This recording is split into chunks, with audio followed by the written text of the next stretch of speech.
I wanted to tell you about today. If it's non-toxic. చెప్పిన మాట విని ఉంటే అదృష్టం పెట్టేది అంటూ శోభిత ప్రెగ్నెన్సీపై సమంతకి స్ట్రాంగ్ కౌంటర్ ఇసిరేస్తూ మనందరి ముందుకి వచ్చేసిన అక్కినేని అమల. మనందరికీ తెలిసిన విషయమే, అమల అక్కినేని కుటుంబం ఇంట మెయిన్ లేడీగా వ్యవహరిస్తూ వస్తుంది. తన ఇండస్ట్రీకి కూడా వదులుకుంది అక్కినేని నాగార్జున గారిని పెళ్లి చేసుకున్నాక.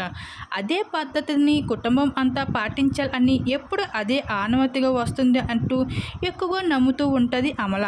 కష్టపడి వచ్చిన భర్తలకి సేవ చేసుకుంటే సరిపోతుంది అని అనుకునే అమల వాటన్నిటిని తిప్పు కొట్టేలాగా ఇండివిజువల్ లైఫ్కి అమ్మాయిలకి కూడా ఉండాలి అంటూ సమంత ఇలా ఏమాత్రం సింక్ అయ్యేది కాదని చెప్పాలి. సమంత కోడలుగా అడుగు పెట్టాక తను ఏకంగా పెళ్ళైన వెంటనే నాగ చైతన్యతో వేరే కాపురం అంటూ ఇల్లు కూడా కొనుక్కుంటూ సెపరేట్ లైఫ్ని లీడ్ చేస్తూ వచ్చేవారు.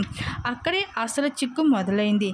అమల మాటలని తిప్పు కొడుతూ ఇండివిజువల్ లైఫ్ని ఇష్టపడుతూ ప్రెగ్నెన్సీ ప్లాన్స్ని కూడా కాస్త బ్రేక్ ఇస్తూ వచ్చేసిన సమంత పైన అమల ఏం మాత్రం ఇష్టపడేది కాదు.